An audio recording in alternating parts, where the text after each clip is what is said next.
బలరాముడు. మహాభారతంలో శ్రీకృష్ణుడితో సమానంగా కనబడే బలరాముడి పాత్ర ఏమిటి? అత్యంత బలవంతుడైన బలరాముడు కురుక్షేత్ర యుద్ధంలో ఎందుకు పాల్గొనలేదు? బలరాముడికి పాండవుల కన్నా దుర్యోధనుడు అంటే ఎందుకు అంత ఇష్టం? బలరాముడికి శ్రీకృష్ణుడు అంటే ప్రాణం, అభిమానం ఎందుకు? శ్రీకృష్ణుడు, బలరాముడు ఒకే తల్లి కడుపున పుట్టాల్సిన వాళ్లే, కానీ విధివశాత్తు ఇద్దరు తల్లులు వేరయ్యారు. దేవకి వసుదేవుల పెళ్లిని కంసుడు వైభవంగా చేశాడు. కంసుడికి తన చెల్లెలలో దేవకి అంటే ఎక్కువ ప్రేమ. కానీ దేవకి కడుపున పుట్టిన 8వ బిడ్డ కంసుడిని చంపుతాడని అశరీరవాణి హెచ్చరించింది. అది తెలిసిన వెంటనే కంసుడు దేవకి వసుదేవులను బంధించాడు. వారికి పుట్టిన ఒక్కో బిడ్డను చంపేస్తున్నాడు.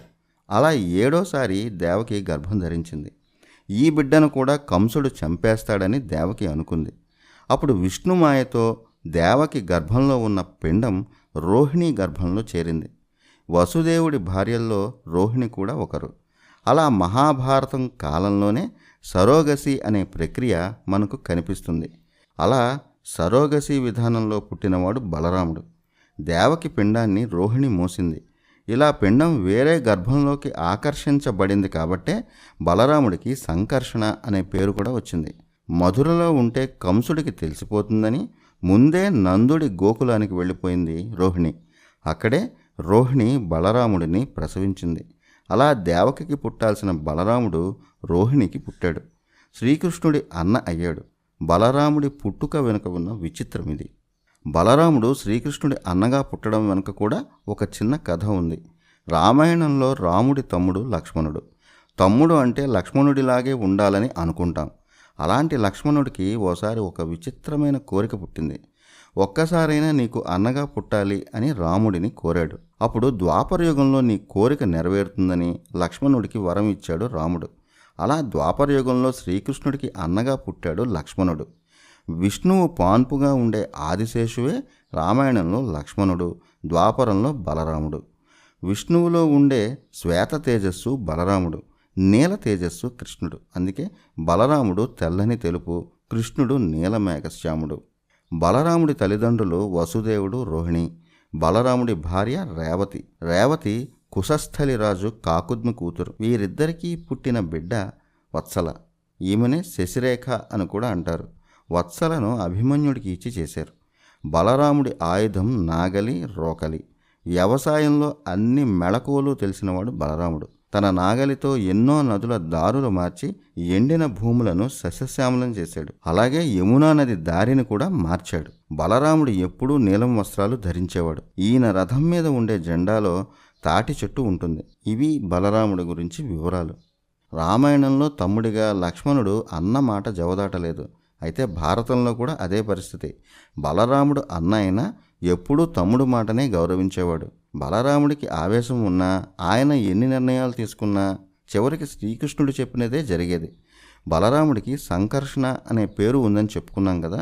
మహాబలవంతుడు కాబట్టి ఆయనకు బలరాముడు అనే పేరు వచ్చింది. హలాన్ని ఆయుధంగా కలిగినవాడు కాబట్టి ఆయనకి హలాయుధ అనే పేరు కూడా ఉంది. అలాగే బలదేవుడు, బలభద్రుడు అనే పేర్లు కూడా ఉన్నాయి. నందగోకులంలో ఉన్నప్పుడు బలరాముడు ధేనుక, ముష్టిక అనే రాక్షసులను సంహరించాడు. శ్రీకృష్ణుడు, బలరాముడు ఇద్దరూ సాందీపని మహర్షి దగ్గర శిష్యరికం చేశారు. బలరాముడు గదాయుద్ధంలో గొప్ప ప్రావీణ్యం ఉన్నవాడు. మహాభారతంలో గదాయుద్ధంలో బలరాముడి తర్వాతే ఇంకెవరైనా.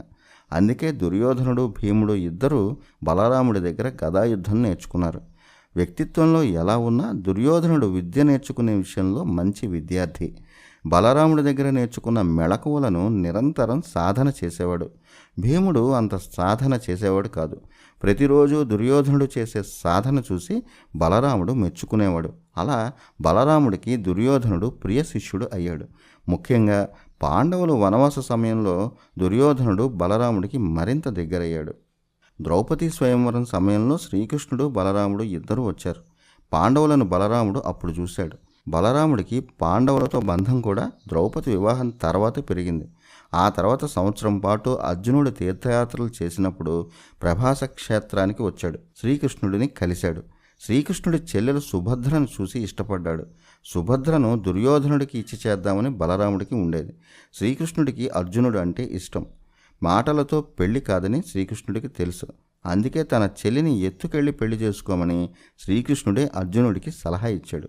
సుభద్రకు కూడా అర్జునుడు అంటే ఇష్టం. అలా ద్వారక నుంచి సుభద్రను ఎత్తుకెళ్ళాడు అర్జునుడు. అలా తన చెల్లిని అర్జునుడు ఎత్తుకెళ్లడం బలరాముడికి నచ్చలేదు. అర్జునుడిపై యుద్ధానికి వెళ్తా అన్నాడు. అప్పుడు శ్రీకృష్ణుడే బలరాముడిని ఆపాడు. పాండవులు కౌరవుల విషయంలో బలరాముడి ప్రవర్తన విచిత్రంగానే ఉంటుంది. ఒక్కోసారి పాండవుల వైపు, ఒక్కోసారి కౌరవుల వైపు బలరాముడు మాట్లాడేవాడు. పాండవులు వనవాస సమయంలో ప్రభాస క్షేత్రానికి వచ్చారు. అప్పుడు బలరాముడు వారిని చూసి బాధపడ్డాడు. ఇంత ఘోరానికి కారణమైన దుర్యోధనుడు ఎందుకు నశించడం లేదు అని బాధపడ్డాడు. తనకు ప్రియ శిష్యుడే అయినా చెడుని అధర్మాన్ని ఏనాడు సహించలేదు బలరాముడు. పాండవుల అరణ్యవాసం అజ్ఞాతవాసం ముగిసాక యుద్ధం కోసం సన్నాహాలు జరుగుతున్నాయి. పాండవుల కౌరవుల మధ్య రాయబారాలు నడుస్తున్నాయి. అప్పుడు బలరాముడు అర్ధరాజ్యం కోసం దుర్యోధనుడిని అడగడమే మంచిదని, యుద్ధం వరకు వెళ్ళవద్దు అని హితవు పలికాడు. అంటే దుర్యోధనుడిని కాపాడుకుందామని అనుకున్నాడు బలరాముడు. పాండవుల అరణ్యవాస సమయంలో దుర్యోధనుడు బలరాముడి దగ్గర ఎక్కువ గడిపాడు. శ్రీకృష్ణుడు పాండవుల వైపు ఉంటాడు కాబట్టి బలరాముడు తమ వైపు ఉండాలనుకున్నాడు. ఎవరు ఎటువైపు ఉన్నా చివరికి శ్రీకృష్ణుడి మాటే నెగ్గుతుందని దుర్యోధనుడు ఊహించలేకపోయాడు. చివరికి యుద్ధమే నిర్ణయమైంది. దుర్యోధనుడు గురువైన బలరాముడి సహాయం కోసం వెళ్ళాడు. అప్పుడు బలరాముడు పాండవుల గురించి ఏం మాట్లాడినా శ్రీకృష్ణుడికి నచ్చడం లేదు. శ్రీకృష్ణుడికి నచ్చని పని ఏదీ నేను చేయలేను. శ్రీకృష్ణుడు పాండవుల వైపు ఉన్నాడు కాబట్టి నేను నా తమ్ముడికి వ్యతిరేకంగా యుద్ధం చేయలేను. అందువల్ల నేను ఎవరి వైపు ఉండను అని స్పష్టంగా చెప్పేశాడు. శ్రీకృష్ణుడికి వ్యతిరేకంగా యుద్ధం చేయడం ఇష్టం లేకే బలరాముడు కురుక్షేత్ర యుద్ధంలో పాల్గొనలేదు. అంత మంచి అన్న బలరాముడు. ఇక చేసేది లేక దుర్యోధనుడు బలరాముడి ఆశీర్వాదాలు తీసుకుని బయలుదేరాడు. తన తమ్ముడి అండ ఉన్న పాండవులే గెలుస్తారని బలరాముడికి తెలుసు. భీమ దుర్యోధనులు ఇద్దరూ తనకు సమానమేనని, రెండు పక్షాల్లో సమభావం చూపించాలని తమ్ముడిని కోరాడు. యుద్ధం సమయంలో బలరాముడు సరస్వతీ నదీ తీర్థయాత్రకు వెళ్ళాడు. యుద్ధాన్ని చూడడం, కౌరవుల నాశనమయ్యారన్న మాట వినడం ఇష్టం లేకే బలరాముడు తీర్థయాత్రలకు వెళ్ళాడు. కురుక్షేత్ర యుద్ధం ముగిసే నాటికి బలరాముడి తీర్థయాత్ర ముగిసింది. భీమ దుర్యోధన గదాయుద్ధం జరుగుతుందని తెలిసి నేరుగా అక్కడికే వెళ్ళాడు బలరాముడు. భీమ దుర్యోధనుల యుద్ధం తీవ్రంగా జరిగింది. భీముడు గదాయుద్ధ మర్యాదను పక్కన పెట్టి దుర్యోధనుడి తొడలు విరగ్గొట్టడం బలరాముడికి నచ్చలేదు. దుర్యోధనుడి తొడలు విరగ్గొడతానని భీముడు ప్రతిజ్ఞ చేశాడు. అయినా భీముడిపై కోపంతో బలరాముడు తన నాగలిని ఎత్తాడు. అప్పుడు కృష్ణుడు బలరాముడిని ఆపాడు. పాండవులే మనకు సహజమిత్రులు, మేనత్త కొడుకులు, ప్రతిజ్ఞాపాలన తప్పు కాదు అని అన్నకు నచ్చచెప్పాడు. అయినా సరే బలరాముడికి కోపం తగ్గలేదు. ఆ కోపంతోనే ద్వారకకు వెళ్ళిపోయాడు. కురుక్షేత్ర యుద్ధం ముగిసింది.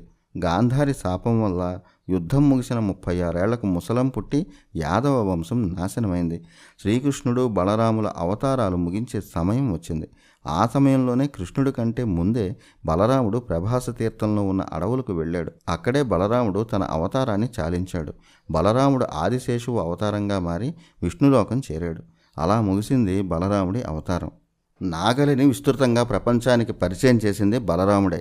ఎక్కడికి వెళ్ళినా తనతో పాటు నాగలిని తీసుకువెళ్ళేవాడు. ఇది అప్పటి వ్యవసాయ రూపురేఖల్ని మార్చేసింది. నదుల మార్గాన్ని మళ్లించడం, నదుల అనుసంధానం, ఆ నీటిని కాలువల ద్వారా పొలాలకు మళ్లించడం, ఇవన్నీ ఆనాడే చేసిన వ్యవసాయ శాస్త్రవేత్త బలరాముడు. అందుకే బలరాముడిని వ్యవసాయ దేవుడు అని కూడా అంటారు. వైష్ణవ సాంప్రదాయంలో బలభద్రునికి పాత్ర చాలా ఎక్కువ. ఇప్పటికీ వైష్ణవులు 8వ అవతారంలో బలరాముడినే పూజిస్తారు.